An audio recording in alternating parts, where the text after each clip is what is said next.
Magandang araw po mga kapuntos, at sa araw na ito po meron po akong tampok na video para sa inyo at sana ay magustuhan ninyo.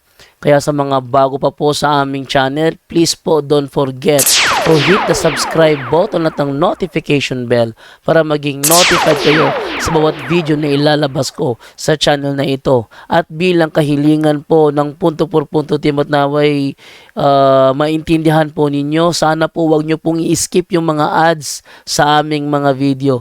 Sa maliit na bagay na po na yan, malaking tulong po yan sa ating programa at sa ating ministry. Sana po maunawaan po ninyo. Maraming salamat po, kaya wag na po natin patagalin. Simulan na po natin.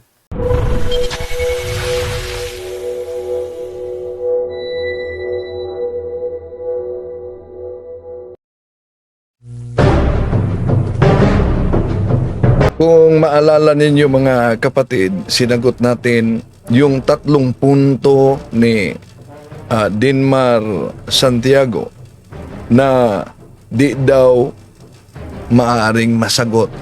O ba? At sinagot nila ito.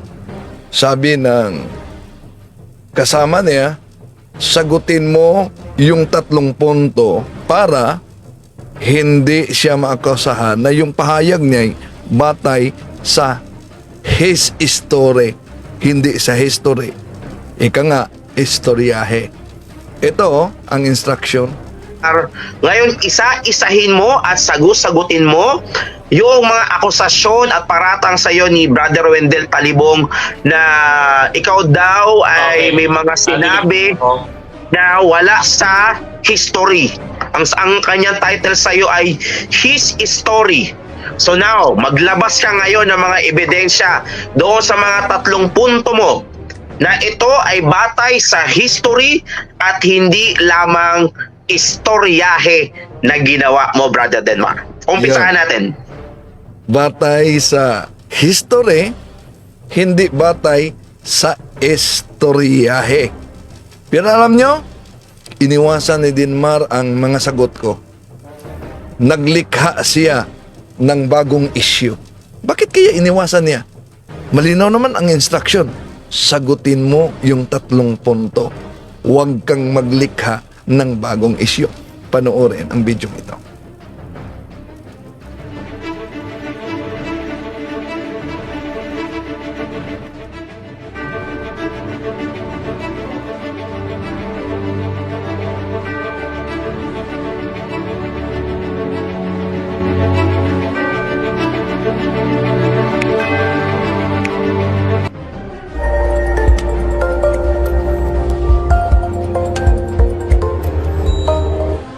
Kumusta? Muli itong inyong lingkod, Brother Wendell Talibong, makasama ninyo sa pagkakataong ito.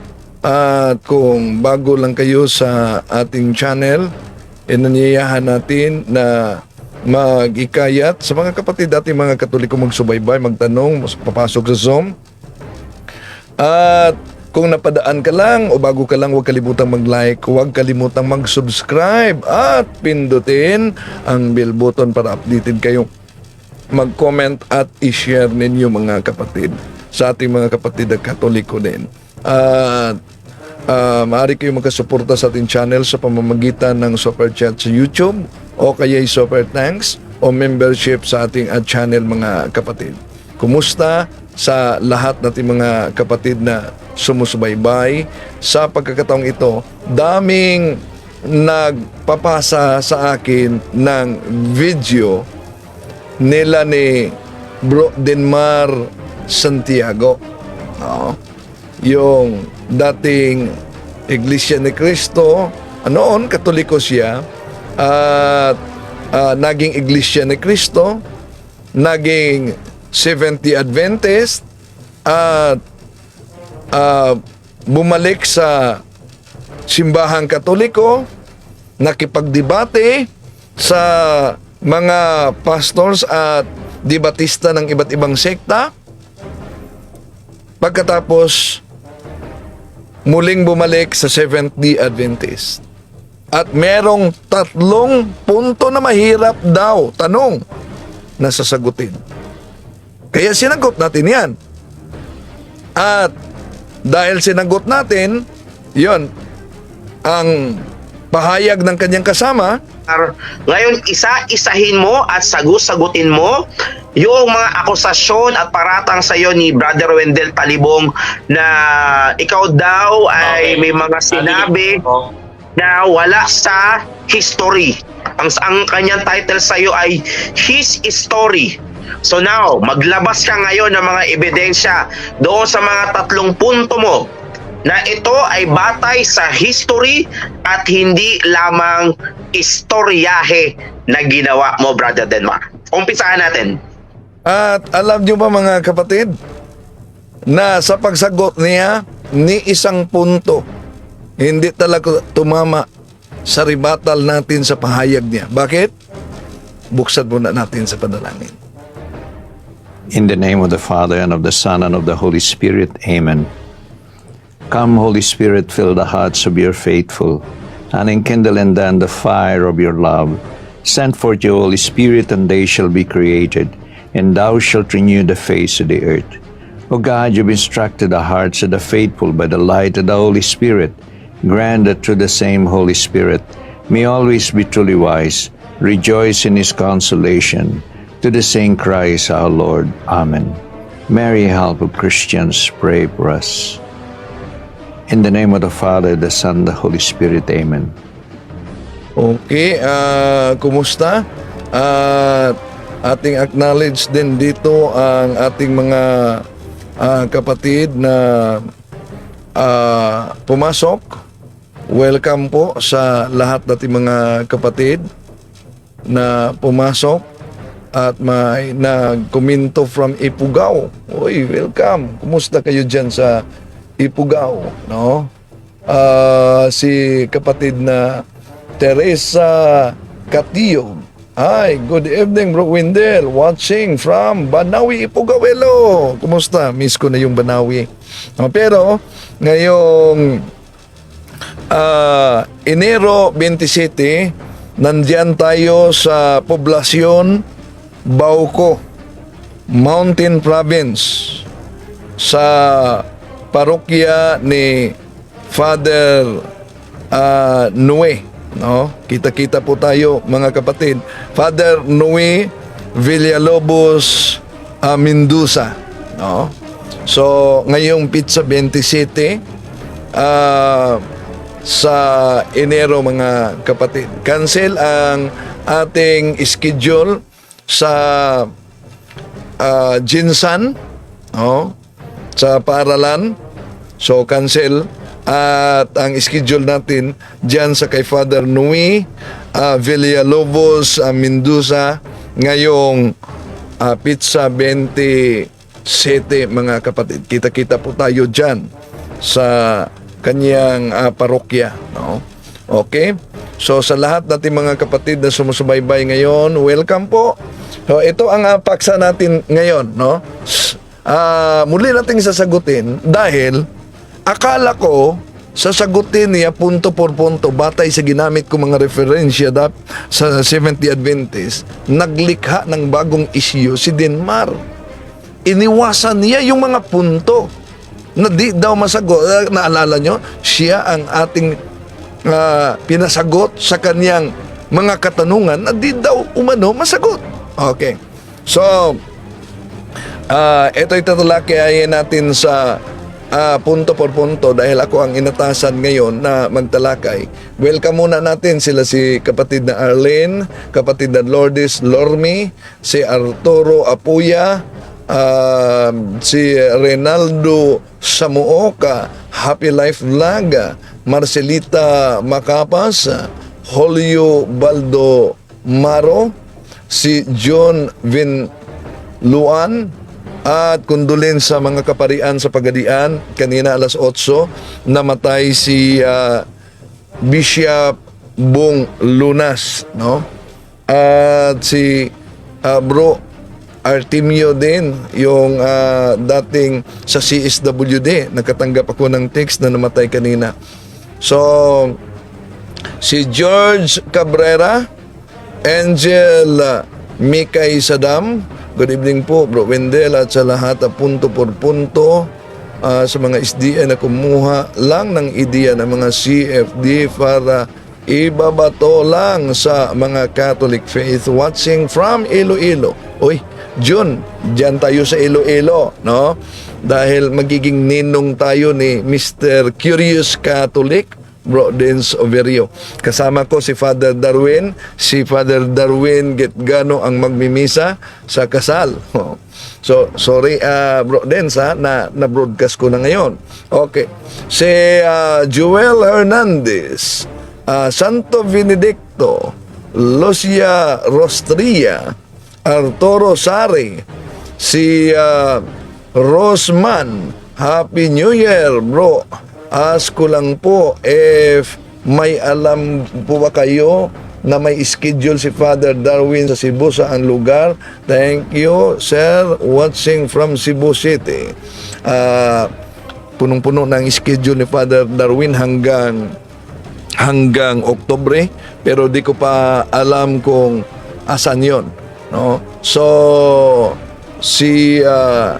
congrats daw ayon kay Santo Benedicto, Sinado Resurrection. God bless po, Bro Wendell.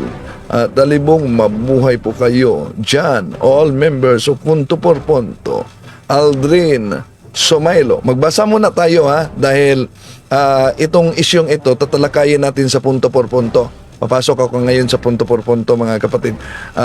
Si Aldrin Somailo, tingnan natin sa Pananampalataya at Katuwiran Facebook page. Ayun, may nabasa ko kanina. Ano daw? Si Talibong. Sandali. Hanapin natin yun. Si Freddy Salcida. O si Talibong, the Tampered King, dili maulaw. Yon ang palusot na mga anti-Catholic. Pero bakit po ba kung yun ang taktika ninyo na tampered, bakit pumanib kayo sa tampered na iglesia? Dahil may salin na mabasa, tampered na.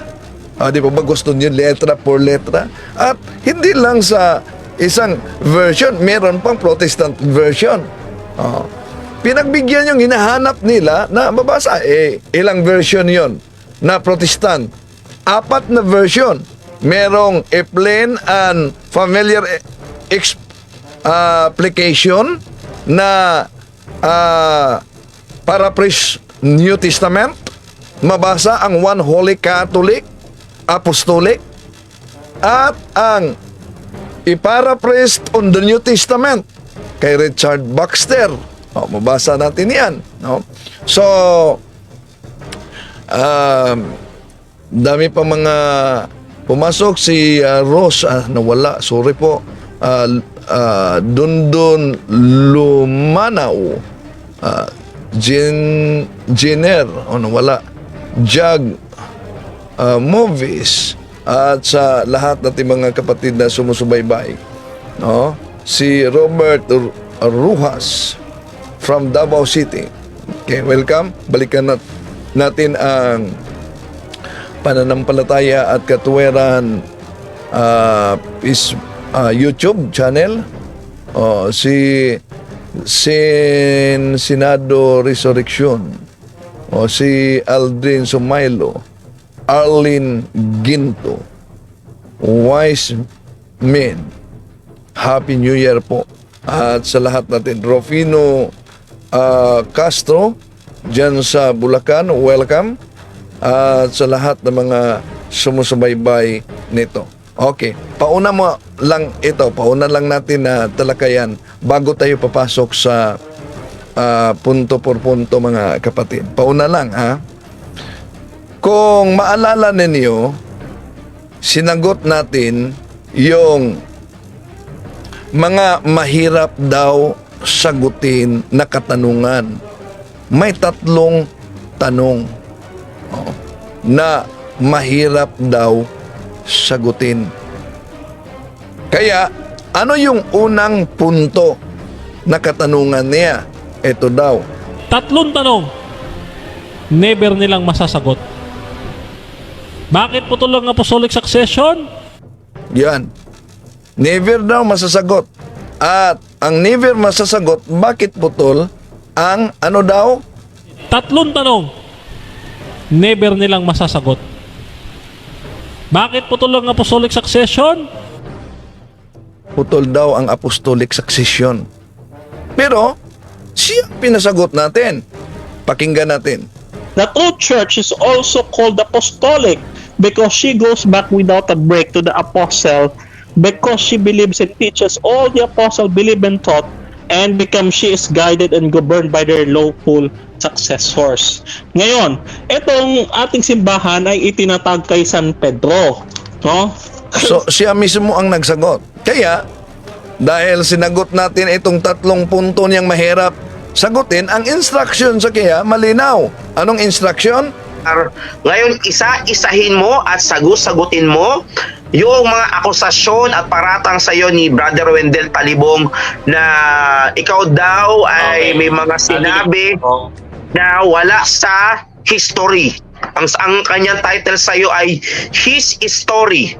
So now, maglabas ka ngayon ng mga ebidensya doon sa mga 3 punto mo na ito ay batay sa history at hindi lamang istoryahe na ginawa mo, Brother Denmark. Umpisahan natin. Okay, yon ang instruction, napakalinaw. Pero, sagutin mo yung 3 punto mo. Para mapatunayan na hindi nakabatay sa istoryahe. His story. Pero, ito ang unang sagot niya. Sa unang punto, iniwasan niya agad. Gumawa siya ng bagong issue. At ito'y sasagutin din natin. Pakinggan niyo. Okay, so number 1 ito. Sabi niya, no, meron daw papasi. Ito Wendell, magkatapatan tayo.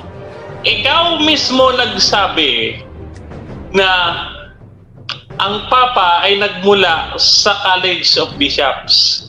Pero ito, College of Bishops na ito na sinasabi mo, no, hindi ito yung forma ng government, no, hindi ito yung forma ng government na gusto ninyo o yung meron kayo. Bakit? Ito sa isang aklat, referensya. Ito aklat nyo po, Catholic Discussion of Seventh-day Adventism. Ito sasagot sa inyo libro ninyo. Libro ninyo. Ito ang Santo Papa ninyo. Babasahin natin, Basahin natin. Ito ang Santo Papa ninyo. Basahin natin. Sabi dito, ito, basahin natin. Encyclical letter. Encyclical letter of Pope Leo XIII on June 20, 1894. Sabi diyan, we hold upon this earth the place of God Almighty. Mga kapatid, galing mismo from the mouth of the horse. Yan ang sabi ko.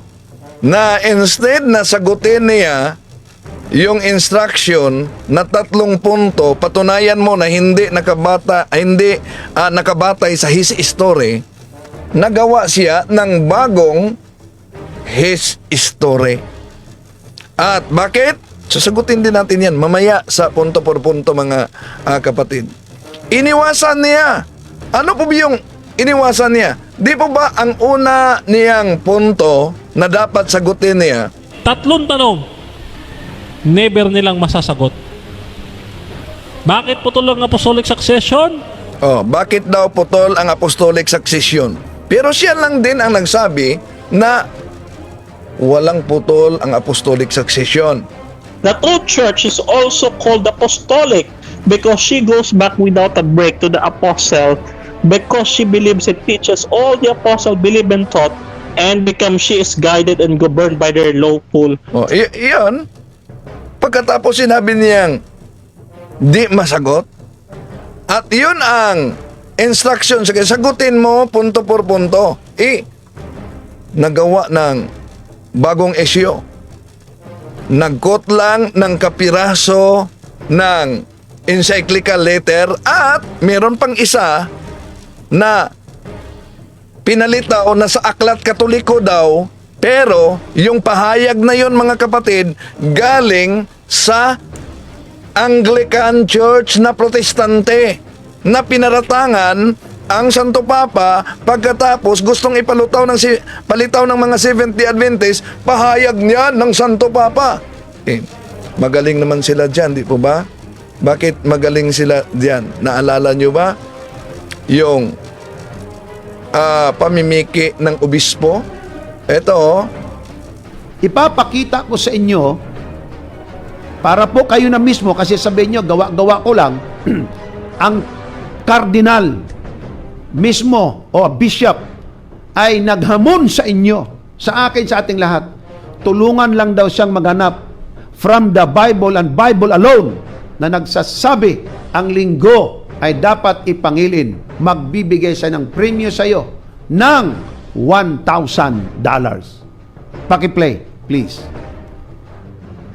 I have repeatedly offered $1,000 to anyone who can prove to me from the Bible alone that I am bound to keep Sunday holy. There is no such law in the Bible. It is a law of the Holy Catholic Church alone. The Bible says, "Remember the Sabbath day to keep it holy." The Catholic Church says, "No. By my divine power, I abolish the Sabbath day and command you to keep holy the first day of the week." Baka sabihin ninyong naninira lang ako, o kaya sabihin nyo gawa-gawa ko lang. Ayun, bishop ng Catholic Church na mismo ang nagsabi na it's not coming from the Bible ang pangingilin ng araw ng linggo. kung maalala niyo si Pastor Dison ng Seventh Day Adventist yan, si Sir Dison, na booking natin. Dahil hindi obispo yung nagpahayag niyan. Isang aktor lang. At siya mismo, bishop na mismo nagpakilala. Pero nang nabuking, anong sabi niya? Sabi ni Mr. Talibong, ipinakilala ko raw na yung bishop na nagsasalita ay ipinakilala ni Mr. Dison. Mr. Talibong, hindi ko pinakilala na yung tumayo doon na aktor, yun talaga ang bishop. Ang tinutukoy kong ipinakikilala ko doon ay yun pong sinabi ni Enright na isang priest din po doon na kung saan siya mismo nagamon. So daw niya ipinakilala, balikan natin. Magaling sila dito. Ipapakita ko sa inyo para po kayo na mismo, kasi sabihin nyo, gawa-gawa ko lang, ang kardinal mismo o bishop ay naghamon sa inyo, sa akin, sa ating lahat. Tulungan lang daw siyang maghanap from the Bible and Bible alone na nagsasabi ang linggo ay dapat ipangilin. Magbibigay siya ng premyo sa iyo ng $1,000. Paki-play, please. I have repeatedly offered $1,000 to anyone who can prove to me from the Bible alone that I am bound to keep Sunday holy. There is no such law in the Bible. It is a law of the Holy Catholic Church alone. The Bible says, "Remember the Sabbath day to keep it holy." The Catholic Church says, "No. By my divine power, I abolish the Sabbath day and command you to keep holy the first day of the week." Baka sabihin ninyong naninira lang ako, o kaya sabihin nyo gawa-gawa ko lang. Ayun, bishop ng Catholic Church na mismo ang nagsabi na it's not coming from the Bible ang pangingilin ng araw ng linggo. Okay, batay dito mga kapatid, batay dito sa pahayag na ito, bishop na mismo ng Catholic ang nagpahayag. Comment down below. Pinakilala ba ng pastor ng SDA na obispo ng Katoliko yung nagpahayag o hindi? Dahil nang nabuking sila na yun pala'y actor lang na pinasuot ng abito ng obispo, ang palusot nila. Sabi ni Mr. Talibong, ipinakilala ko raw na yung bishop na nagsasalita ay ipinakilala ni Mr. Dizon. Mr. Talibong, hindi ko pinakilala na yung tumayo doon na aktor, yun talaga ang bishop. Ang tinutukoy kong ipinakikilala ko doon ay yun pong sinabi ni Enright na isang priest din po doon na kung saan siya mismo nagamon. Inamin, hindi talaga yon obispo, kundi yon ay artista lang. At ang artistang yan ay pinasuot lang. Pong papel dito, reader. Ano ang kanyang babasahin? Mga quotations. Saan galing? Sa mga libro ng Catholic Church, galing sa bibig mismo ng Pope, galing sa bibig ng mga cardinals, galing sa bibig ng mga bishops. Kaya nga po mga kapatid, nagdamit bishop siya para bagang mapagdiinan na ang mga may sabi nito ay mga bishops mismo. Hindi naman bishop ang nagsabi. Mga quotation daw sa simbahang Katoliko sa mga pare. At di lang yan mga kapatid. Kung maalala ninyo, tinira pa ni Pastor Dizon yung tiara na may nakalagay na 666. Ito. Kung atin pong titingnan, ito ay makita mo mismo sa ulo ng Pope na ang layer ay 3. Diyos sa langit, sa lupa, even to the lower region. Kopya ating tingnan mga kapatid. Ito yung title niya.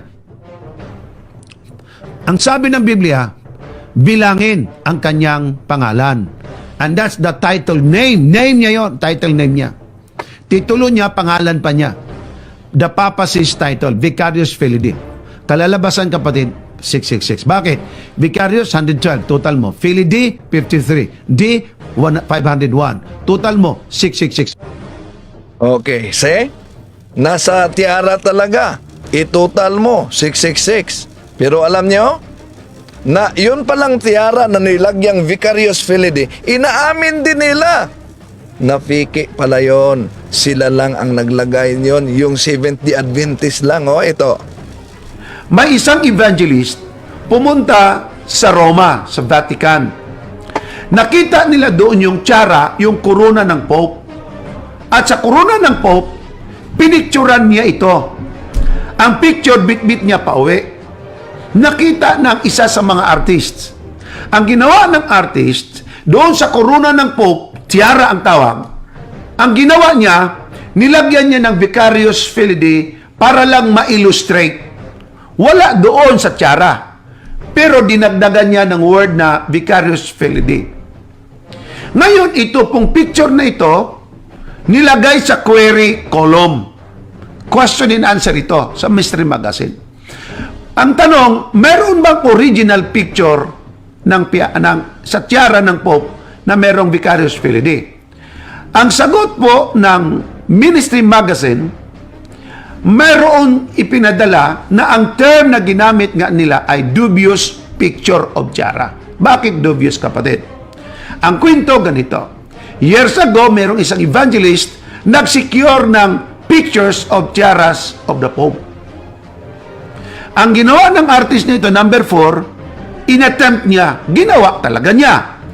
Nag-re-illustrate siya. Yun ang purpose niya. Na mayroong pangalang Vicarius Filii. Just for illustration.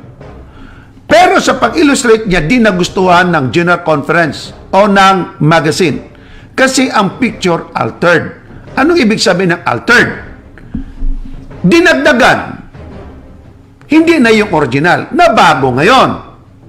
Sinadmit niya ito. Ang ginawa ng magazine, ng Ministry Magazine, I would say, nagkaroon sila ng personal examination sa tiara, picture. Kanilang dinesisyonan, failed ito. Hindi karapat-dapat. Bakit? To disclose sa picture na may Vicarius Filii. Kasi wala naman talaga sa picture. Na ngayon, hindi natin yan inilalayo, mga kapatid, mga kaibigan. Hindi po natin yan itinatanggi. See? Gamitin natin yung term ni Bro Dinmar Santiago, from the mouth of the horse. Di ba? So, mamaya, ituloy natin ito. Yung pahayag ni Bro Dinmar, mga kapatid. Dahil sasagutin daw punto por punto. Pero nagkawindang-windang at wala sa punto. Hindi nakapunto ang sagot.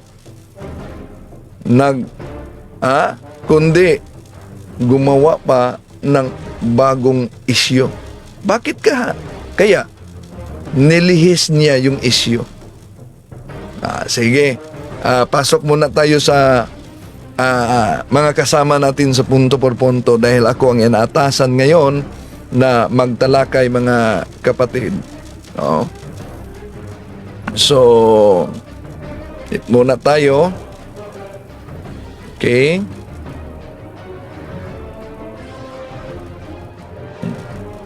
Okay, ito na, nagsimula na.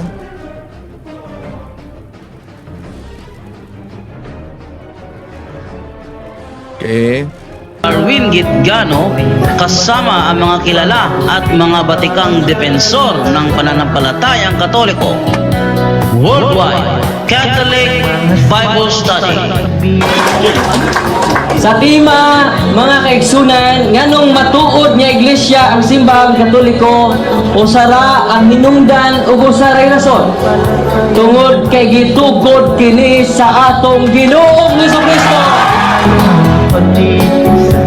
Sa mga atake ng mga bulang para patibay ang bawat Katoliko upang di malubos sa ibang pastor at ministro. Kaming mga Hello, good evening sa inyo lahat mga kapuntos na nakaantabi dyan sa ating live, mapa YouTube man, mapa Facebook. Good evening po sa inyong lahat. Sa mga Katoliko na gustong magsuri, magtanong, pwede po kayong magtanong rito sa ating programa sa Punto por Punto. Live interaction po through via Zoom.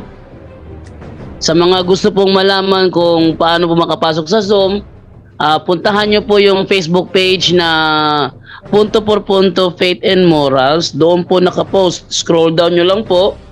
At hanapin nyo po yung post na may nakalagay talaga doon na January 2. No? I-scroll down nyo lang. Makita nyo po doon yung January 2 na petsa. Tapos may nakalagay doon na see more. I-click nyo yung see more. At makikita nyo po yung link sa Zoom. Okay? Para kayo makapasok, i-click nyo lang yung link at makakapasok kayo sa ating Zoom ngayon. Make sure lang na malakas ang internet ninyo. Okay, so huwag na po nating patagalin. Ha? Cellphone? Dako yan na tayo. So, opening prayer na po tayo sa ngalan ng Ama, ng Anak at ng Espiritu Santo. Amen.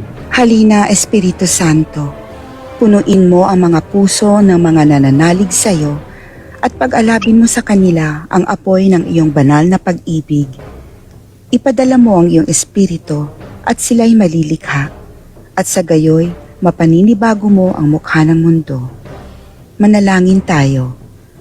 O Diyos, na sa liwanag ng Espiritu Santo ay tinuruan ng mga puso ng mga mananampalataya, ipagkaloob mo na sa pamamagitan din ng Espiritu Santo ay ibigin namin kung ano ang wasto at makatarungan, at sa tuwinay magalak sa kanyang pagkilos na nakapagdudulot ng ginhawa sa aming loob. Sa pamamagitan ni Kristo na aming Panginoon. Amen. Sa ngalan ng Ama, ng Anak at ng Espiritu Santo. Amen. Okay, so atin ang ibigay sa ating mga kasamahan para sa kanilang greetings. Wait lang. Yung aking Zoom pala ito. Okay, so atin ang buksan para sa kanilang greetings. Ating unahin si wait lang ha. Sino yung ating kasamahan nandito ha? Para makita ko kung sino yung mga host na ako host. So ating puntahan muna si Brother Junri ng South Korea. Brother Junri, good evening sa iyo, Brother Junri. Brother Junri, mukha yatang wala si Brother Junri. Okay, dito tayo. Sino pa? Tingnan ko yung mga kasamahan natin dito, ha? Sino pa nandito? How about let's try to see. Tingnan natin si Brother Romel Palma. Tingnan natin ha kung nandito ba. Okay, wala. How about Brother Aljan? Wala rin ha. Okay, Brother Tata Rosal.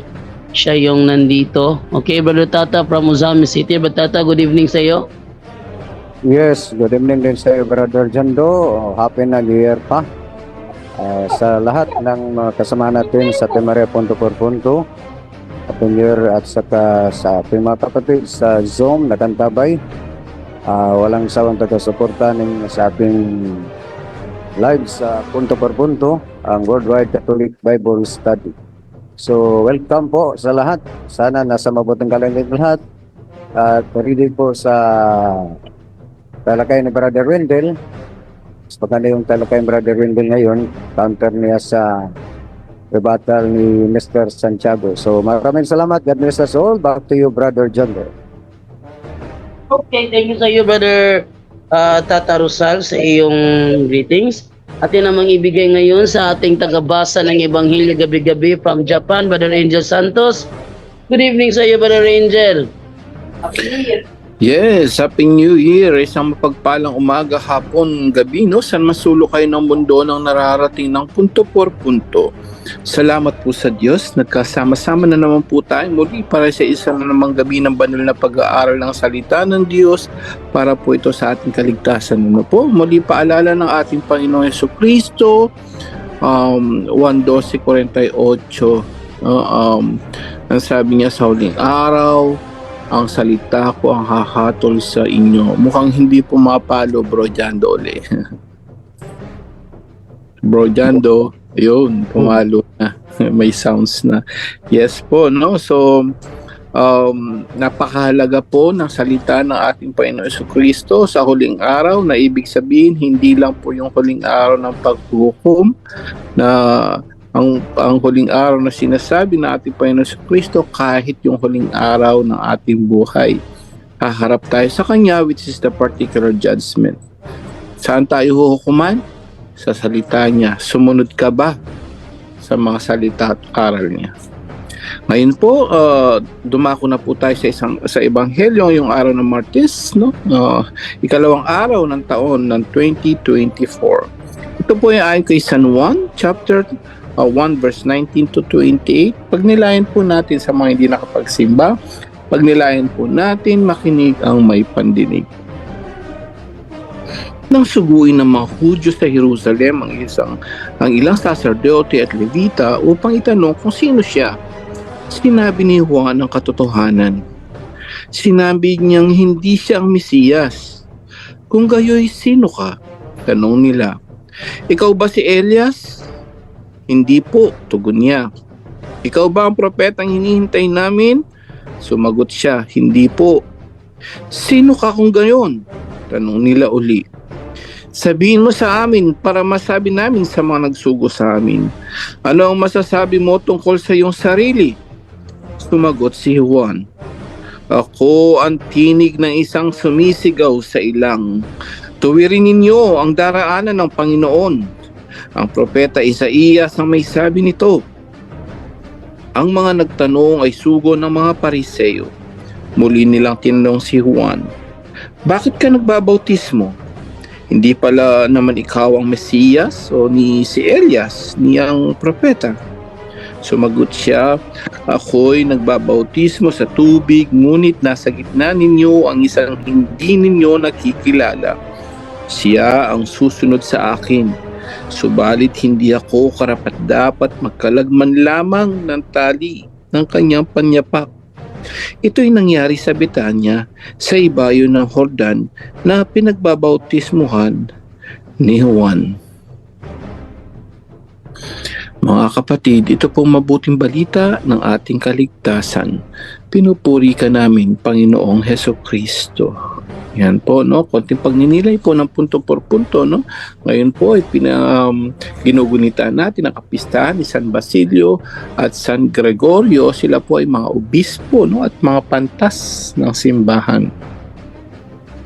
Naalala ko po rito ay may isang pari na in-interview sa EWTN, no, ng isang madre doon na kilalang kilala sa actually sa buong mundo. Yung EWTN ay Catholic talk show ito, no, na madalas yung nag-aano isang madre, no.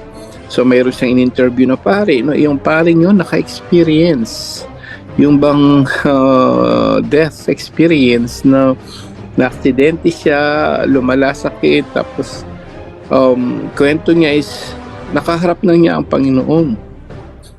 At hinatulan siya, no? Hinatulan talaga siya, impyerno talaga. Anong dahilan bakit siya hinatulan sa impyerno, no? Talagang mismo ang Panginoon nakakatakot 'yun, no? Kasi at least dito magkakaroon tayo ng idea. Hinatulan na talaga siya ng ating Panginoon Jesucristo. Isa sa actually dalawa lang ang binanggit doon. Isa, ang unang kasalanan na ano niya is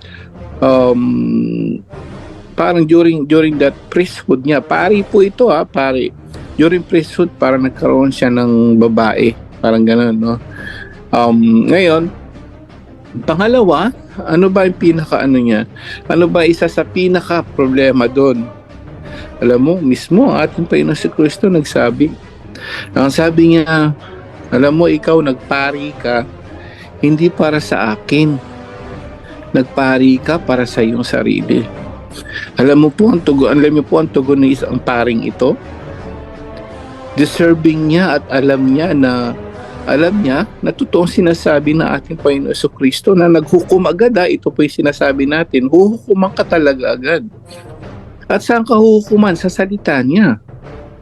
At alam niya, lahat ng ginagawa natin, alam niya. Kaya nga sabi niya, biruin niyo po, no? Yung kaya nga bubuklatan tayo ng aklat ng buhay. So lahat tayo palang malilihim sa kanya, kahit yung nasa puso mo, alam niya. Sabi na ating Panginoon Kristo sa kanya, isa sa kasalanan din niya, kaya bagsak siya sa impyerno, hindi ka naglingkod para sa akin. Naglingkod ka para sa sarili lamang. Alam niyo, sabi niya, yes, sabi niya, mother yung ano niya yun sa isang talk show na yun, sister siya, pero may edad na, mother, parang mother superiora. Sabi niya, yes, mother superiora, tanggap ko yun. Sabi ng paring yun. Kasi talagang mababaw ang espiritu ko. Parang siyempre, ang mga pari, sikat, sabi niya. So inamin niya sa sarili niya, mahina, wala pa siya sa spiritual talaga, parang gusto niya lang maging sikat, no? Delikado. Dito sa ebanghelyo natin, pansinin niyo kung gaano kababa ang ating si San Juan Bautista. Ngayon, sabi ko nga, ito nga iniidolo ko, no, na napakatapang, no? Tingnan niyo kung gaano siya ka-humble, kung gaano siya kababa loob. Tinanong na siya ba yung Mesiyas? Siya ba si Elias, no? Pero napakababa ng loob niya. At alam natin pati yung pamumuhay niya. Alam mo niyo po, no, yung mga hindi pa nakakaalam, bilin kinakain niya lang, cute, no? Parang honey lang, no? At nakita niyo yung pamumuhay niya. Pero so yung ibig sabihin na yung kababaan loob niya pagdating sa kamunduhan, hindi siya nag-focus doon. Focus niya mangaral.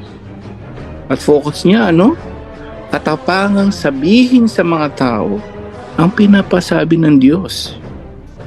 In other words, kagaya, kumpara natin doon sa pari na nagsasabi na yung pala nailigtas mga kapatid dahil nga kay Mama Mary, kung naalala niyo sinabi ko, binigyan siya ng chance. Sabi ni Mama Mary, bigyan natin ng chance yan. Sabi natin pa yun, so Kristo kay Mama Mary, talagang nakita, nag-usap. Ang sabi niya, sige, He is all yours.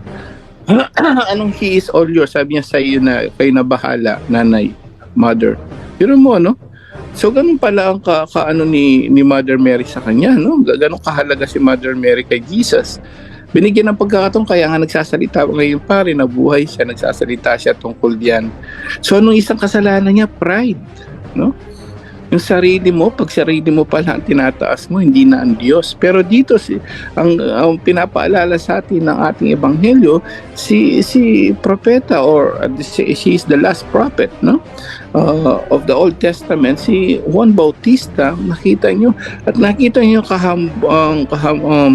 pagiging humble niya. Sabi niya, siyang susunod sa akin, subalit hindi ako karapat dapat magkalagman lamang ng tali ng kanyang panyapak. Naalala niyo si mahal na Birheng Maria, no? Talagang sabi niya, mangyari nawa sa akin, no? Ayon sa sinabi mo, no? Ako'y alipin lamang. Very humble. Dito pinapaalala sa atin, even Saint John, even Juan Bautista, pansinin niyo po yung mga imahe niya ngayon. Pansinin niyo yung imahe ni Juan Bautista, nakaturo sa taas. Focus kay Lord. O kaya nakaganon siya sa gilid, no? Tinitingin yung shepherd, no, na si Jesus, tinuturo niya si Jesus lamang. No? So, doon mo makikita, tinuturo niya si shepherd lamang na pumunta rito sa lupa si Juan Bautista para sa ating Panginoon Jesucristo. Ang tanong ngayon sa mundong ito, sa mundong babaw, di ba? Lahat gagawin. Ang daming oras pagdating sa kapangyarihan, pagdating sa pera, pagdating sa impluwensya, karangyaan. Gagawin na lahat. No? So, ang nangyayari doon, natatabunan na pagdating sa spiritual. Baligtad ang pinapasabi sa atin ng ebanghelyo. Baligtad ang ginawa ni Juan Bautista. Nagpakumbaba siya, no? Tinanggal niya lahat materialism, mga kamunduhan, pero dinakila siya ng ating Panginoon. So yung pala yun, magpakumbaba ka sa harap niya at itataas ka niya. That's exactly the message today. Mga kapatid, ikaw ba'y namumuhay sa mundong ibabaw ng dahil sa kapangyarihan, material, at kung ano-ano man dito sa mundo, o namumuhay ka rito para sa Diyos?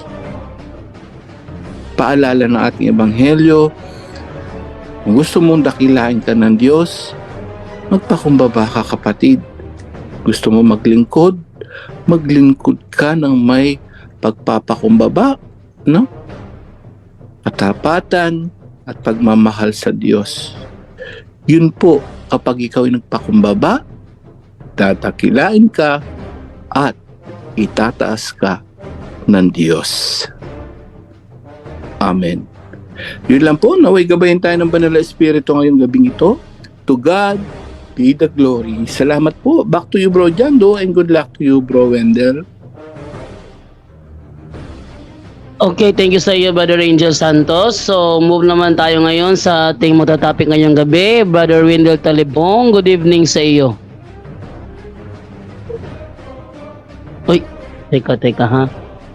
Ano natin si Brother Wendell, baka hindi pa siya co-host, no? Hindi nga. Okay, so...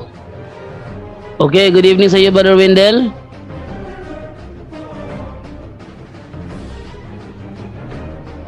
Good evening, Brad Jando, at sa lahat ating mga kapatid na sumusubaybay sa ating live streaming at sa Diocese ng Pagadian, condolence na kaninang alas 8 ng umaga pumanaw ang kanilang obispo, si Bishop Bong Lunas, at may misang isinagawa ngayon sa Davao. So, condolence po. Rajando? Okay, go ahead, Brother Wendell, sa So, topic mo tuloy na ngayon. tayo. Sa buweltahan natin ang buwelta ni Denmar Santiago. Okay, kung maalala ninyo mga kapatid, sinagot natin yung 3 katanungan na mahirap daw sagutin at di masasagot. At ginamit natin ang mga aklat pa ng Seventh-day Adventist upang patunayan na yung pahayag niya ay nakabatay sa Hes Estore. Kung sa Cebuano pa, estoryahe. Kaya, sabi ng kasama niya, dapat sagutin daw niya ako punto por punto. Pero alam niyo ba, ang sagot niya ni isa, walang tumamang punto. Bakit? Ito, Ngayon, isa-isahin mo at sagutin mo yung mga akusasyon at paratang sa iyo ni Brother Wendell Talibong na ikaw daw ay may mga sinabi na wala sa history. Ang kanyang title sa iyo ay His Story.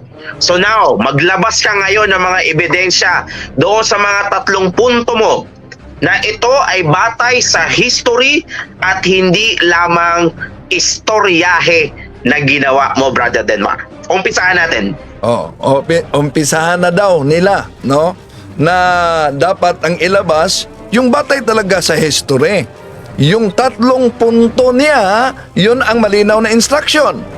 Pero, para sa mga bago lang nagsubaybay, ano po ba yung unang punto na mahirap sagutin pero siya mismo ang ating pinasagot? Okay, ito. 3 tanong, never nilang masasagot. Bakit putol ang apostolic succession? Yon, bakit putol ang apostolic succession? Kaya, batay din sa kanyang pahayag, putol nga ba? Siya ang nagpahayag nito. The true church is also called apostolic because she goes back without a break to the apostle, because she believes and teaches all the apostle believe and taught, and she is guided and governed by their lawful successors. Ngayon, itong ating simbahan ay itinatag kay San Pedro.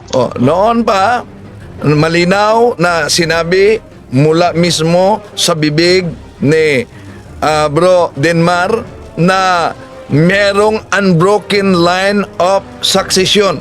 Ano yung pangalawang punto na katanungan na mahirap daw sagutin? Yung pangalawa, kung maalala ninyo, kailan sumulpot ang Santo Papa? Kailan sumulpot ang Santo Papa? Kaya siya ang ating pasagutin, kailan sumulpot. Listahan ng mga Santo Papa mula kay San Pedro, walang putol na succession mula kay San Pedro. Yan o ipinatutunayan dito, no, ng kasaysayan according dito sa Information Almanac, no? Ayan, Information Almanac page 296, published year 1968. No, yan. So Catholic Church. Okay. Ayan. So merong unbroken line of succession na naman mula kay San Pedro, ang unang papa, galing mismo sa kanyang bibigyan. Ano yung pangatlo? Kung maalala ninyo, ito ang pangatlo. Pangatlo, kailan sumulpot ang Roman Catholic Church? Kaya kailan nga ba sumulpot ang Roman Catholic Church? Siya mismo ang pasasagutin natin. Bakit siya tinawag na Catholic? Dahil, no? Ayan, tinawag siya na Catholic dahil ang sabi ng ating Panginoon ay palalaganapin ang Ebanghelyo. That's why we are Catholic. No? Yan. From the word kataholes, ecclesia, kataholes. Ayan. So sila, putol-putol, chap-chap. Sa atin meron, ecclesia, kataholes. May mababasa ba silang ganyan? Wala. Di ba? Nasa Acts chapter 9, wala silang mababasang ganyan kasi wala naman sila sa Biblia. Sino pala yung pinapatay dati ni Nero Caesar? Sabi dito sa World History ni O'Brien, page 138, the principal reason why the Roman state tried to crush that church with, ano yung church niyan? Sabi dito, was a political reason. It forbids the Catholic Church to exist. In the year 64 to 68 AD, Nero Caesar started the persecution of Christians. Ano daw ang tawag sa simbahan ng mga Kristiyano? Catholic Church. Tapos, ang digmaan natin. Ayan, kasaysayan pa lang. Sa batay sa kasaysayan, tapos na ang digmaan. Yon ang mga punto, mga kapatid.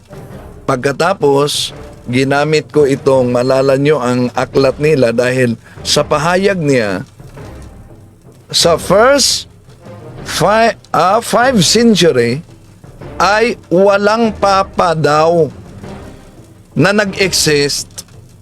Pero batay sa National Sunday Law na aklat, ito ang mabasa natin sa pahina 36, Pope Sylvester 314-337, and the church leaders pronounce the Bible Sabbath as a relic from the Jews. Ngayon, anong sabi ng kasama niya? Dahil iba pa mga aklat ng SDA ginamit natin para mapatunayan na di nakabatay sa Hes Story, dapat sagutin daw yung 3 punto. Yun ang instruction, ha?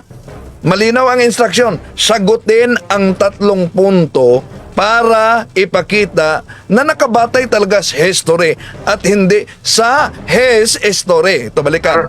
Ngayon, isa-isahin mo at sagutin mo yung mga akusasyon at paratang sa iyo ni Brother Wendell Talibong na ikaw daw ay may mga sinabi na wala sa history. Ang kanyang title sa iyo ay His Story.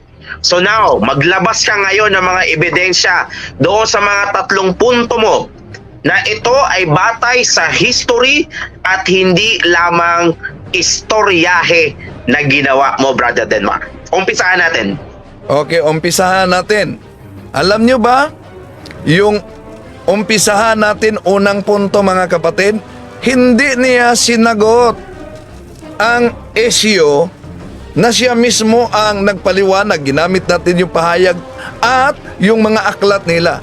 Bagkos, kung mapansin ninyo, naglikha siya ng bagong isyu. Eto, pakinggan ninyo. Okay, so number 1 ito. Sabi niya, no, meron daw papasi. Ito Wendell, magkatapatan tayo. Ikaw mismo nagsabi na ang Papa ay nagmula sa College of Bishops. Pero ito, College of Bishops na ito na sinasabi mo, no, hindi ito yung forma ng government, no, hindi ito yung forma ng government na gusto ninyo o yung meron kayo. Bakit? Ito sa isang aklat, referensya. Ito aklat nyo po, Catholic Discussion of Seventh-day Adventism. Ito sasagot sa inyo, ha, libro ninyo. Libro ninyo. Ito ang Santo Papa ninyo. Babasahin natin, ha. Basahin natin. Ito ang Santo Papa ninyo. Basahin natin. Sabi dito, ito, ha, basahin natin. Encyclical letter. Encyclical letter of Pope Leo XIII on June 20, 1894. Sabi diyan, we hold upon this earth the place of God Almighty. Mga kapatid, galing mismo from the mouth of the horse. From the mouth of the horse, mga kapatid. Na ito palang Santo Papa, Brother Jezreel at saka Brother Moses, itong Santo Papa pala ng sabi nila Bishop of Rome.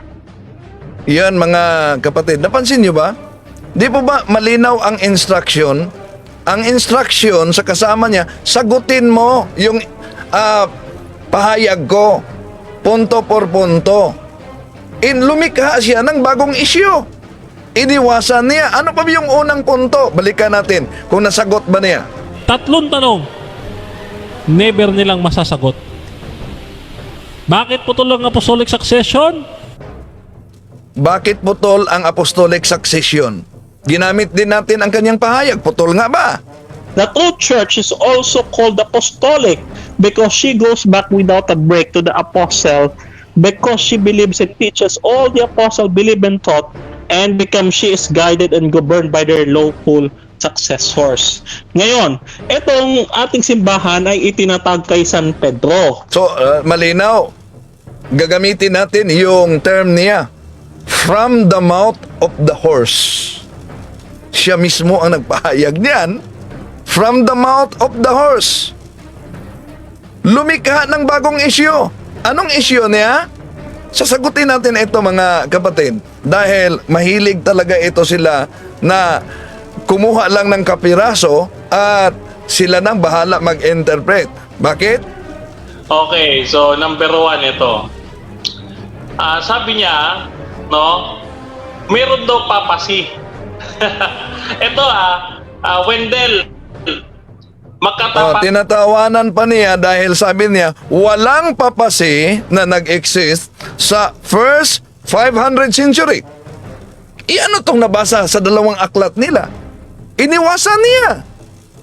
Bagkos, naglikha ng bagong isyu, encyclical letter ng Papa daw. Okay, so number 1 ito. Sabi niya, no, meron daw papasi. Ito Wendell, magkatapatan tayo. Ikaw mismo nagsabi na ang Papa ay nagmula sa College of Bishops. Pero ito, College of Bishops na ito na sinasabi mo, no, hindi ito yung forma ng government, no? Hindi ito yung forma ng government na gusto ninyo o yung meron kayo. Bakit? Ito sa isang aklat, referensya. Ito aklat nyo po, Catholic Discussion of Seventh-day Adventism. Ito sasagot sa inyo libro ninyo. Libro ninyo. Ito ang Santo Papa ninyo. Babasahin natin Basahin natin. Ito ang Santo Papa ninyo. Basahin natin. Sabi dito, eto, basahin natin. Encyclical letter. Encyclical letter of Pope Leo XIII. On June 20, 1894. Sabi diyan, we hold upon this earth the place of God Almighty. Mga kapatid, galing mismo from the mouth of the horse. Ngayon, ang term niya, from the mouth of the horse, iniwasan ng horse ang isyu niya. Lumikha ng bagong isyu. Pero sagutin natin, itong encyclical letter na ginagamit niya at meron pang isang aklat daw ng Katoliko na ginagamit nila, sasagutin natin. Ito ay punto por punto. Hindi yung sagot na wala namang tatamang punto sa inihayag niyang una na sinagot natin. Una, sasagutin natin mga kapatid dahil ginagamit nila yung encyclical letter ni Pope Leo XIII noong binanggit niya June 20, 1894 mga kapatid, na may part yon na we hold upon this earth the place of God Almighty. So ang encyclical letter na ito ay ang Proclara Gratulationes Fablici, na tumatawag ito sa reunion ng Eastern and Western churches into the unity of one faith. Pero alam nyo ba ano ang aktong nakasulat dito? Ito, ipakita ko mga kapatid, ang aktong nakasulat sa pinagchap-chap nila. Ito ang mabasa sa encyclical letter ni Pope Leo XIII. But since, ito ang kanilang quotation, we hold upon this earth the place of God Almighty, who will have all men to be saved and to come to the knowledge of the truth. And now that our advanced age and the bitterness of anxious cares urge us on towards the end of common to every mortal, we feel drawn to follow the example of our Redeemer and Master Jesus Christ, who, when about to return to heaven, implored to God, his Father, in earnest prayer that his disciples and followers should be of one mind and of one heart. I pray that they all may be one, as thou, Father, in me, and I in thee, that they also may be one in us. Yon mga kapatid, ang part sa tinatawag na encyclical letter noong Hunyo 20, 1894, at kinuha nila yung quotation, we hold upon this earth the place of God Almighty. At pagkatapos, yun na. Sila ang nag-interpret sa hindi nila alam. Dahil sa quotation na we hold upon this earth the place of God Almighty. Gusto nilang ipalitaw nitong mga kampo ni Ellen Goldwhite na ang Papa ay nagpakilalang Diyos na dito sa lupa. Mali. Bakit? Kung tama yung maling unawa nila na ang Papa ay nagpakilalang Diyos, bakit ang karugtong ng encyclical letter na pinakita natin mga kapatid? Tinutumbok ang ating Panginoong Hesukristo na ano daw? Our Redeemer and Master. Di maaari na ang nagpakilalang Diyos ay merong kilalaning master. Ibig sabihin, merong mas mahigit pa sa kanya. Kaya, mali ang unawa nila. Ang quotation nila, mga kapatid, at ang unawa nila na we hold upon this earth the place of God Almighty ni Pope Leo XIII sa encyclical letter noong Hunyo 20, 1894. Sa Catholic point of view, ang quotation na yan ay tama. Na we hold upon this earth the place of God. Bakit tama? Dahil sa Catholic, naniniwala tayo na ang Papa ay kahalele, Vicar of Christ, kahalele ni Kristo. Sa pangangasiwa sa iglesia dito sa lupa. Ibig sabihin, representative of Christ. So, what does a representative do? He holds the place of the person he represents. Kaya napakalayo sa baluktot nilang unawa na ang Papa ay nagpakilalang Diyos. Sa quotation na ito mga kapatid, Pope Leo XIII is just reaffirming his position as Christ's representative like a prime minister on earth. Bakit? Alam naman natin, sa Biblia, ang ating Panginoon Jesucristo, ang Good Shepherd. Di po ba? Sa Biblia, napakalinaw yan. I am the Good Shepherd. Pero ang pagngasiwa sa mga pagiging pastol ng mga tupa, malinaw yan sa Biblia, ibinigay niya kay San Pedro. Feed my sheep. At sa Jeremiah, I will give you a pastor with all my heart, 3:15, and they will feed you with knowledge and doctrine. Kaya, yung quotation na ginagamit niya sa encyclical letter, matagal na yon. Matagal na yung sinagot. Pero hindi punto sa 3 punto daw na mahirap sagutin. At ano pa yung punto na mahirap daw sagutin? Balikan natin siya. Kailan sumulpot ang Santo Papa? Kailan sumulpot ang Santo Papa? Di ba? Anong sagot niya? Ito ang gustong ipasagot sa kanyang kasama.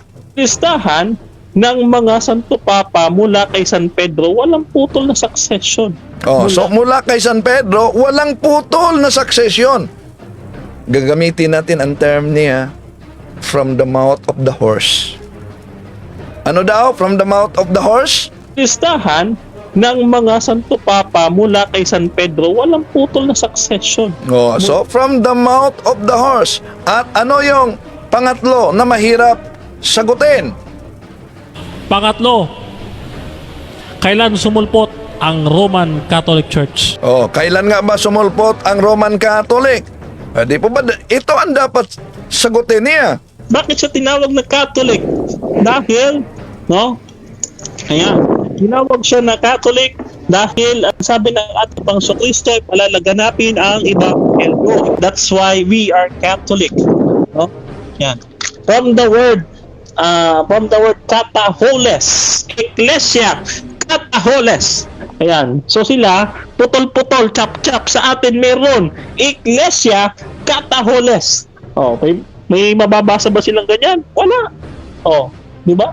Nasa Acts chapter 9, wala silang mababasang ganyan kasi wala naman sila sa Biblia. Oh. Sino pala yung pinapatay dati ni Nero Cesar?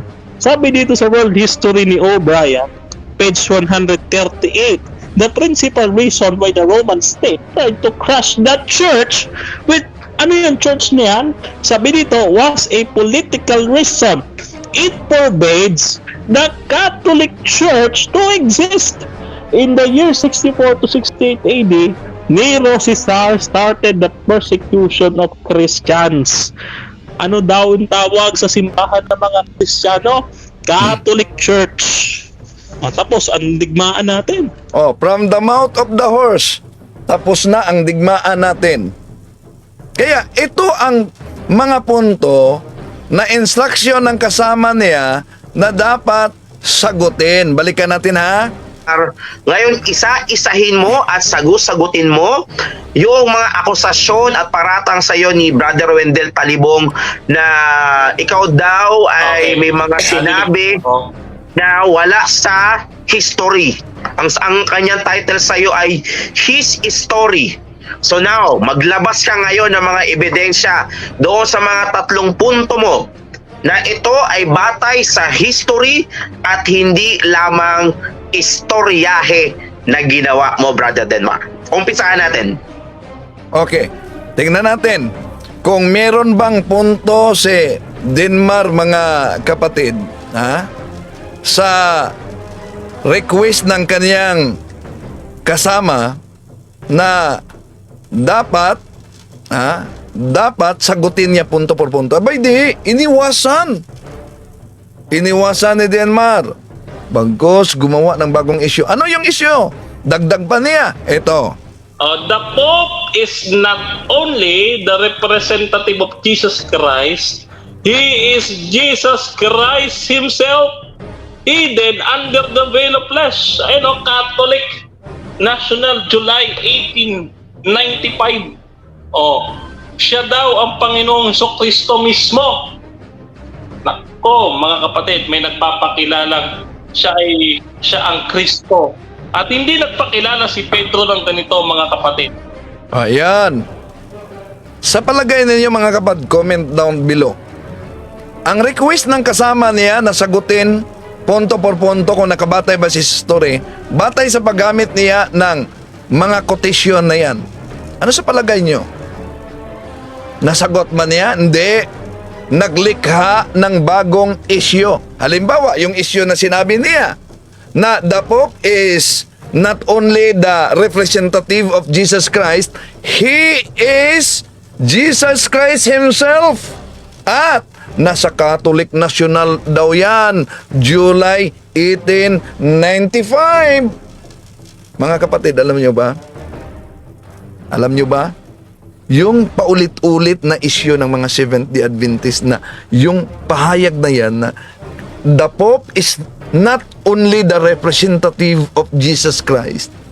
He is Jesus Christ himself na nasa Catholic National July 1895. Alam nyo ba, mga kapatid, isang protestanteng pamantalaan ang naghayag niyan na ang pamagat Church Review sa England noong October 3, 1895.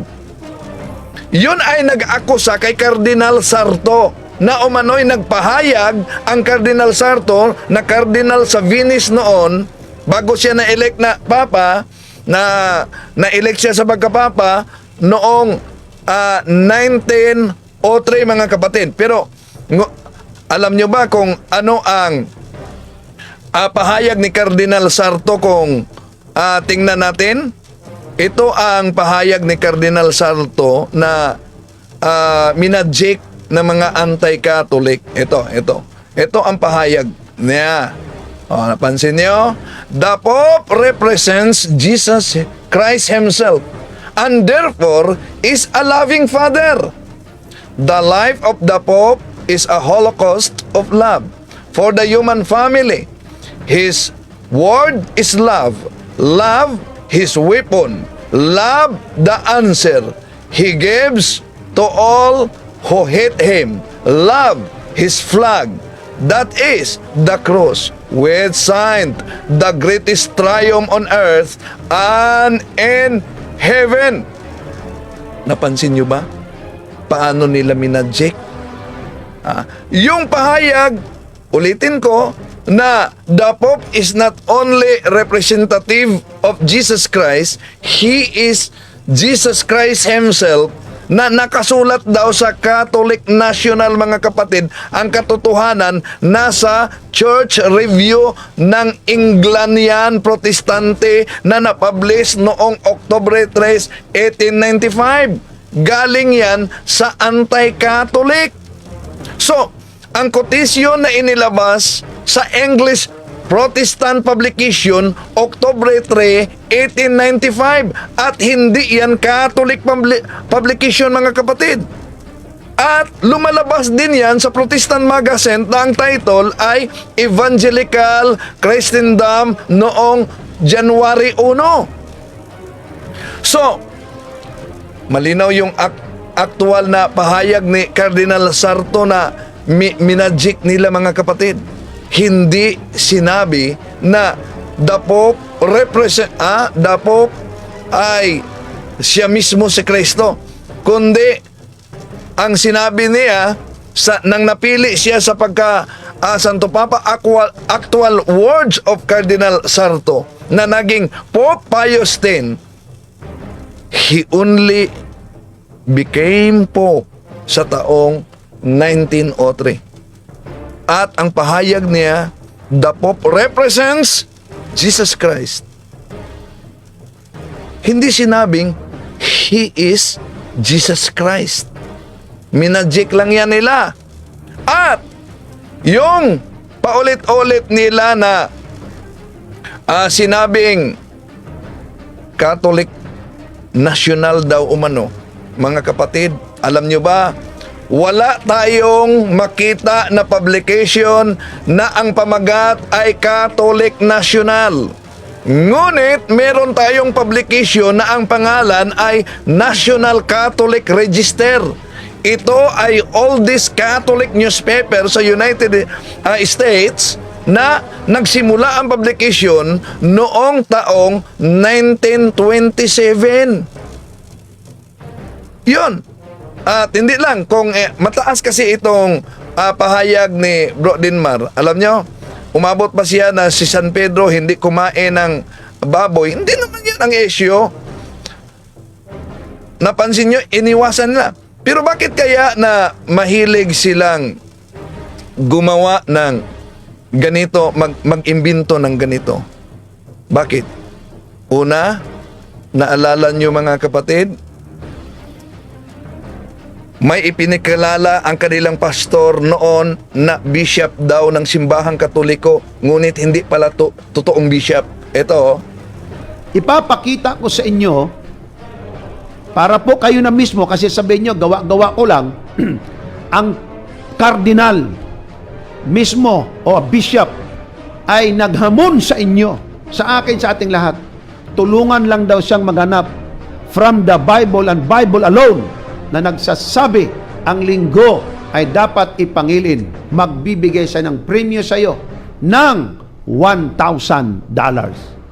Paki-play, please.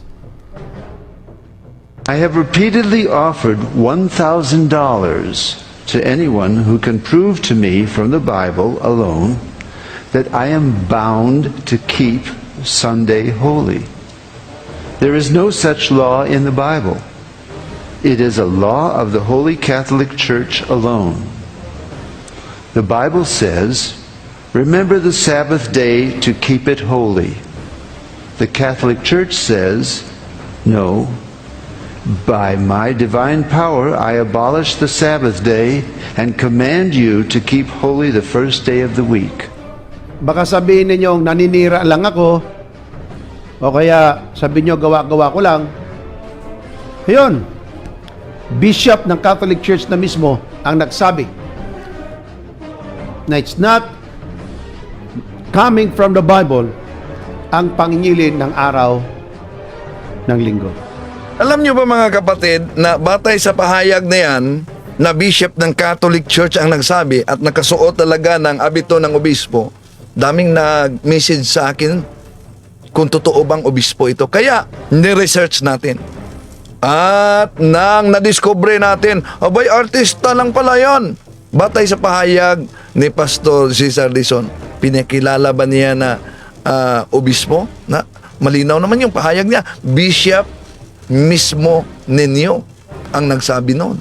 Pero, nang nadiscover natin na piki pala, alam nyo anong palusot? Ito. Sabi ni Mr. Talibong, ipinakilala ko raw na yung bishop na nagsasalita ay ipinakilala ni Mr. Dizon. Mr. Talibong, hindi ko pinakilala na yung tumayo doon na aktor, yun talaga ang bishop. Ang tinutukoy kong ipinakikilala ko doon ay yun pong sinabi ni Enright na isang priest din po doon na kung saan siya mismo nagamon. O, see? Di daw niya ipinakilala. Okay, sige. Balikan natin kung di ba ipinakilala. Comment down below mga kapatid. Kayo ang makikinig. Ipapakita ko sa inyo para po kayo na mismo, kasi sabihin nyo, gawa-gawa ko lang, ang kardinal mismo o bishop ay naghamon sa inyo, sa akin, sa ating lahat. Tulungan lang daw siyang maghanap from the Bible and Bible alone na nagsasabi ang linggo ay dapat ipangilin. Magbibigay siya ng premyo sa iyo ng $1,000. Paki-play, please. I have repeatedly offered $1,000 to anyone who can prove to me from the Bible alone that I am bound to keep Sunday holy. There is no such law in the Bible. It is a law of the Holy Catholic Church alone. The Bible says, "Remember the Sabbath day to keep it holy." The Catholic Church says, "No, by my divine power I abolish the Sabbath day and command you to keep holy the first day of the week."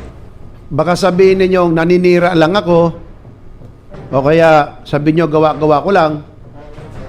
Ayun, bishop ng Catholic Church na mismo ang nagsabi na it's not coming from the Bible ang pangingilin ng araw ng linggo. Oh, so, bishop na umano. Pagkatapos sinabing hindi pinakilala na bishop. Walang pagkakaiba sa paulit-ulit nilang imbentong aral na sa tiara ng Papa ay nakasulat talaga Vicarius Filii. Ito. Kung atin pong titingnan, ito ay makita mo mismo sa ulo ng Pope na ang layer ay 3. Diyos sa langit, sa lupa, even to the lower region. Kopya ating tingnan mga kapatid. Ito yung title niya. Ang sabi ng Biblia, bilangin ang kanyang pangalan. And that's the title name. Name niya yon, title name niya. Titulo niya, pangalan pa niya. The Papa's title, Vicarius Filii. Kalalabasan kapatid, 666. Bakit? Vicarius, 112. Total mo. Filii, 53. D, 501. Total mo, 666. O, see? Nakasulat yan umano sa tiara. Vicarius Filii, may total pa sila. Pero, nang nagdiscover, napiki pala sino ang naglagay ng Vicarius Filii from the mouth of the horse. May isang evangelist pumunta sa Roma, sa Vatican. Nakita nila doon yung tiara, yung korona ng Pope. At sa korona ng Pope, pinicturan niya ito. Ang picture, bit-bit niya pa uwi. Nakita ng isa sa mga artists. Ang ginawa ng artist, doon sa korona ng Pope, tiara ang tawag, ang ginawa niya, nilagyan niya ng Vicarius Filii para lang ma-illustrate Wala doon sa tiara. Pero dinagdagan niya ng word na vicarious filii. Ngayon, ito pong picture na ito, nilagay sa query column. Question and answer ito sa Mystery Magazine. Ang tanong, meron bang original picture sa tiara ng Pope na merong vicarious filii? Ang sagot po ng Ministry Magazine, mayroong ipinadala na ang term na ginamit nga nila ay dubious picture of tiara. Bakit dubious, kapatid? Ang kwento ganito. Years ago, mayroong isang evangelist nag-secure ng pictures of tiaras of the Pope. Ang ginawa ng artist nito, number 4, inattempt niya, ginawa talaga niya. Nag-re-illustrate siya. Yun ang purpose niya. Na mayroong pangalang vicarious filii. Just for illustration. Pero sa pag-illustrate niya, di nagustuhan ng General Conference o ng magazine. Kasi ang picture altered. Anong ibig sabihin ng altered? Dinagdagan. Hindi na yung original. Nabago ngayon. Sinadmit niya ito. Ang ginawa ng magazine, ng Ministry Magazine, I would say, nagkaroon sila ng personal examination sa tiara, picture. Kanilang dinesisyonan, failed ito. Hindi karapat-dapat. Bakit? To disclose sa picture na may vicarious filii. Kasi wala naman talaga sa picture. Na ngayon, hindi natin yan inilalayo, mga kapatid, mga kaibigan. Hindi po natin yan itinatanggi. Rajando, may nag-comment dito na nawala daw ang audio ko dyan sa punto por punto. Kumusta? Sir Wendell, andito lang naman. Okay. Sige, may nag-comment kasi dito, nakita ko na nawala. So, yun mga kapatid, no? Napansin niyo, yun ang sinubukan nila na i-rebut daw. Malinaw naman yung instruction para ipalitaw na nakabatay si Dinmar sa history at hindi sa estoryahe. Kaya, sa kanyang rebuttal, iniwasan niya, mga kapatid. Naglikha pa ng bagong issue. Bakit kaya iniwasan nila? Kaya, sinagot lang natin, dahil alam nyo naman, ang kasinungalingan, pag ito'y palaging inulit-ulit, ay magmukha talagang parang katotohanan, lalo na sa ating mga kapatid na kulang ang kaalaman. Magandang gabi sa lahat. Rajando? Okay, thank you sa iyo, Brother Wendell. At isa sa mga comment, wait lang ha. Isa sa mga comment dito na aking nakita, ito ay galing kay kay Ray Malinaw Kapangpangan. Sabi niya, kahit anong basa ko sa Bible, SDA lang talaga ang tamang aral. Lelang mo, iniwan ko ngayon kasi mali-mali eh. Lelang. Marami nang akong sinubukan bago pa ako umalis sa SDA. Ray Malinaw, sinubukan ko na sa talakayan yung mga kasamahan ko. Sinubukan ko na silang lahat. At lahat hindi pumasa. Kasi minsan nag-Bible study kami sa isang bahay doon sa Carmen Annex. Tapos yung aming napasukan na bahay, may kamag-anak na nakikinig ng DXDD. So, tinanong niya ngayon, sino yung inutusan sa sa Exodo 20? Ang sagot ng SDA layman na si Kuya Sugi, ang inutusan diyan tao. So, tinanong ngayon siya, sinong tao ang kausap? Ang sagot naman ng SDA layman, yung taong masunurin. Sabi naman nung nasa bahay, anong lahi sila? Anong lahi? Sabi naman niya, lahi ng matatapat sa Diyos. So hindi sinagot. Nang sinabi ko kay Kuya Sugi, sagutin mo na lang na Israelita. Ayaw nilang sumagot ng Israelita. Kasi alam niya kung ano ang follow-up question doon. Ray Malinaw, alam niya kung ano ang follow-up question pag sinabi niya Israelita ang inutusan dyan. Para hindi makapag-follow up question yung nagtatanong, hindi nagsasabi ng totoo ang SDA layman. Ewan ko kung buhay pa ba si Kuya Sugi ngayon, Hindi ko alam kung buhay pa ba si Kuya Sugi ngayon. Tsaka napakahilig nilang mag ano ng Greek, Nasa Greek ba 'yan? Nasa Greek ba 'yan? No?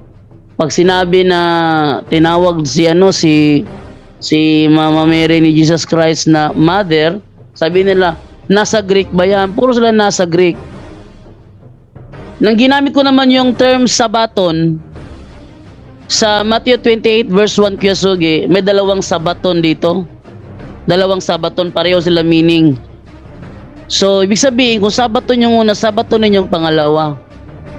Biglang liko si Kuya Sugi sa kanyang argumento. Sabi ni Kuya Sugi, ba't ka pa mag-aaral ng Greek? Eh kung sa mismong Bisaya, Bible, di tayo makaunawa, sa Greek pa kaya? Oh. Kaya wag mo kong sabihin, wag kang mag-comment, Ray, malinaw kapangpangan na nasa tamang aral kayo. O, tingnan mo.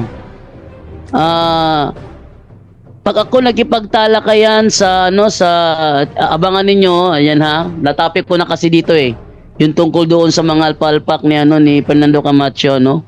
Tungkol doon sa RCC Sulpot daw na iglesia.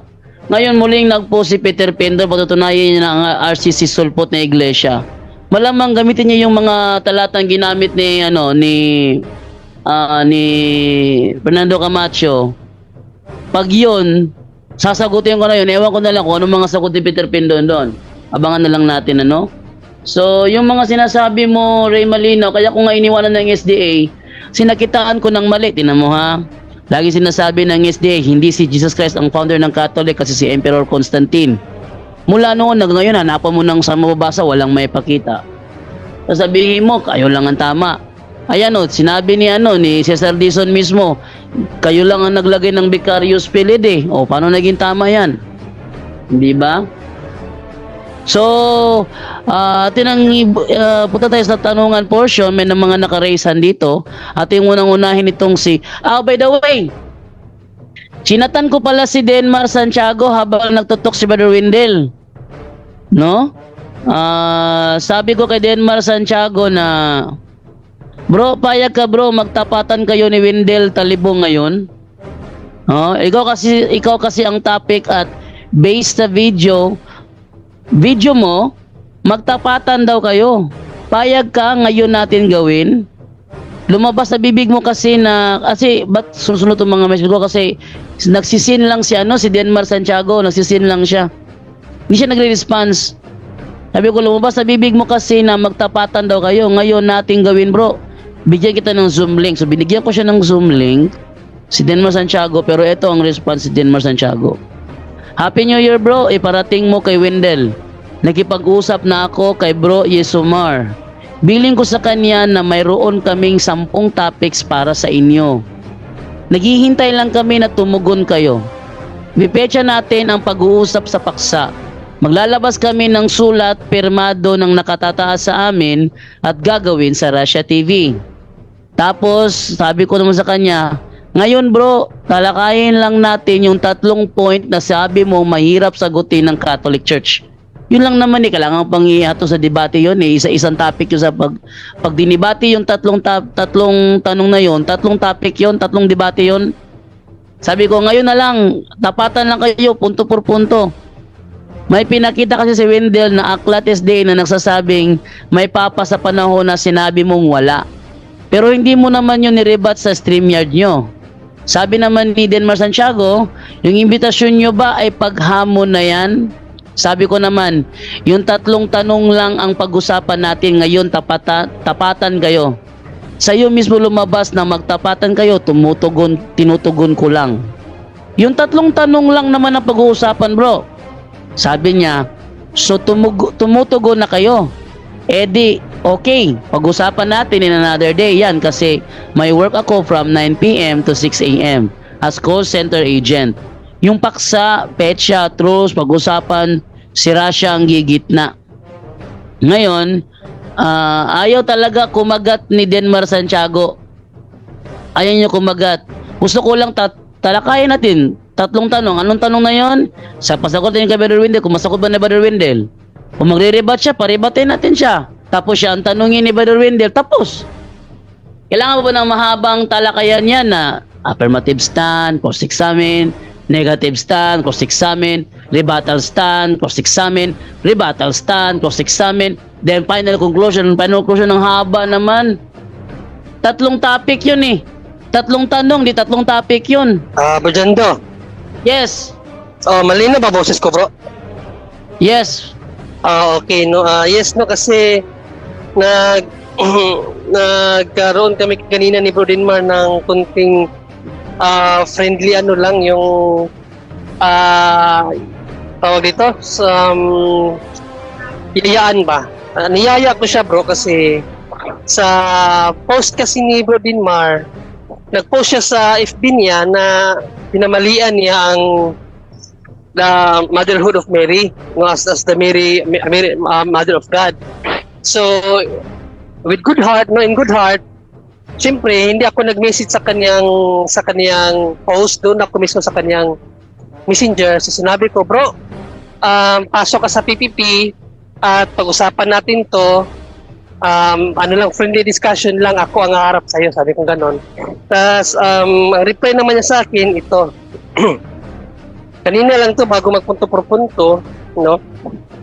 Kasi dami niyang sinabing mali, kaya siyempre kailangan nating sagutin. So nag-reply naman siya, sabi niya sa akin, thank you so much, Bro Isumar, sa invitation. Na-appreciate ko ang magandang approach mo, di gaya ng ibang Katoliko na nag-PM sa akin. Open naman tayo makipag-discussion anytime. Pero need ko kasi sundin ang advice sa akin ng bishop mentor ko at guidelines ng aming grupo. Actually, hinihintay nga namin kayong hamunin ako or kami kasi may 10 mga topics kami para sa inyo, either of Kitgano, Talibong, or Jando. Pwede rin maging 20 topics, nakaprepare na lahat. Sana mapagbigyan kami, aanyayahan din namin kayo ng closed-door conference via Zoom para mapag-usapan ang mga topics na sinasabi ko para makapamili kayo. Maraming salamat ha, God bless you. So, siyempre hindi siya tumugon sa hamon ko, kaya sabi ko na lang, sige bro, antayin na lang natin ang panahon na iyan. Sabi ko, Happy New Year. Then sabi din niya, in God's will, pwede nyo rin gamitin sa inyong programa yung tugon namin kay Bro Wendell nandito sa aming FB page. So isisend ko na lang to kay Bro Wendell, may pinasa sa akin, mamaya isend ko mamaya.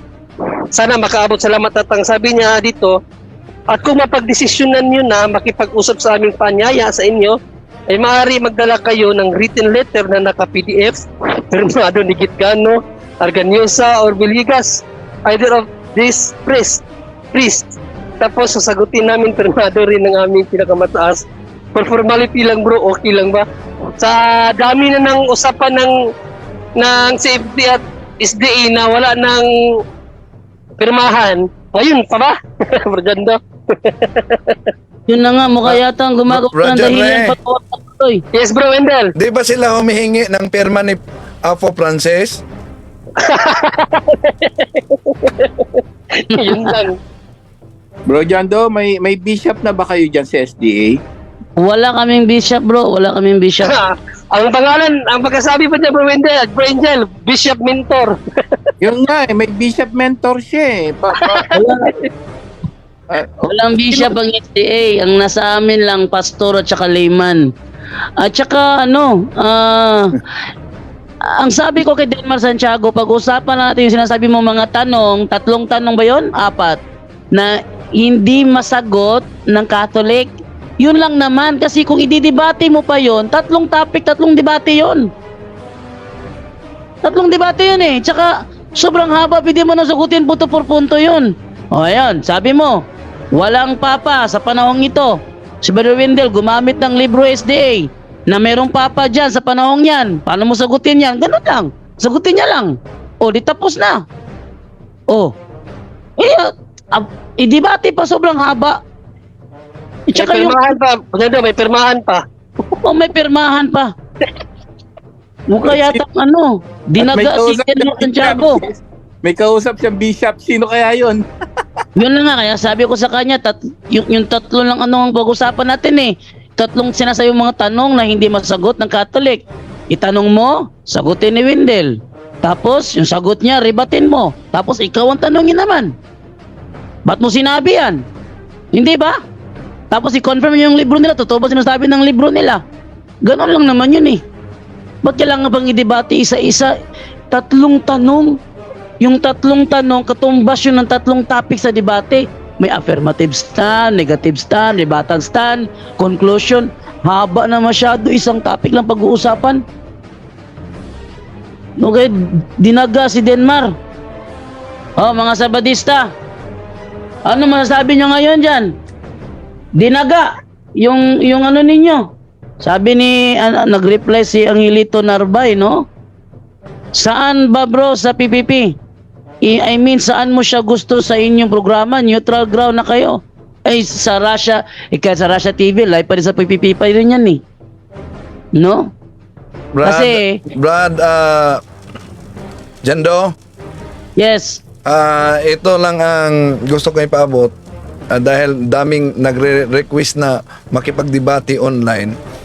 Kahit na yung sa mga Muslim, si Ustad Rashid at yung sa SDA at iba pa. Ang gusto ko, harapan. Dahil sila nasa Maynila, ako nasa Mindanao, gawin nating neutral ground diyan sa Tagbilaran. So, diyan ang harapan.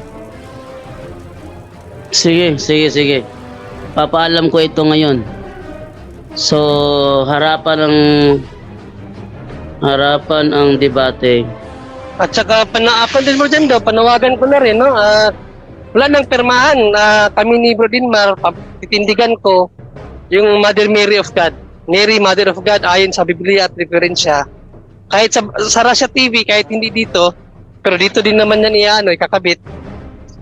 O, doon tayo sa neutral ground kay Russia TV, no, Bro Dinmar. Wala nang permahan, permahan pa eh. Lantaran mo nang sinawa yung namin sa vlog mo, sa post mo, papalindigan mo na Bro Dinmar kung nakikinig ka ngayon, no? Friendly discussion lang. Ako ang affirmative, ikaw negative. O, patutunayan ko, Mary, Mother of God. Ayon sa iyong mga pinukol na argumento sa iyong FB page. God bless sa iyo, bro. At saka, yung sa inyo, Bro John Ray, yun, iba yun ha. Ang gusto kasing pagtapatan ni Brother Wendell tsaka ni Denmar Santiago, yung sinasabi niyan mga tanong na hindi masagot ng Catholic. Yun ang gusto kong tapatan ni Denmar Santiago. Kung talaga naniniwala siya na hindi yung kaya nang sagutin ng Catholic, harapin niya si Wendell doon. Hindi sa paraan ng debate, bro, kasi pwede naman talakayan eh. Hindi ba si Rian Feites nakipagbangayan ng talakayan? Hindi na kailangan ng debate kasi pag debate, isang tanong, isang topic. Ilang oras matatapos ang debate, isang topic lang, pag-iikutin mo sa isang topic. Masyadong para sa akin, paraan na lang siguro yun ang pag-atras ni Denmar Santiago. No? Kaya, sana, tumugon si Denmar sa ito, talakayan to yung tatlong tanong na hindi daw masagot ng Catholic. Talakayan natin yun dito sa talakayan lang. Pag sinabing debate, iba naman yon. Pag debate, harapan talaga sa Tagbilaran. Wala pang response si si Angelito Narbay. Wala pang response si Angelito Narbay, no? Naka-black ka na, okay, no? So, mag-move na tayo ngayon sa tanungan portion. Natin unahin itong si Oppo CPH 2525. Hello, good evening. Anong pangalan natin, bro? O ate ba to?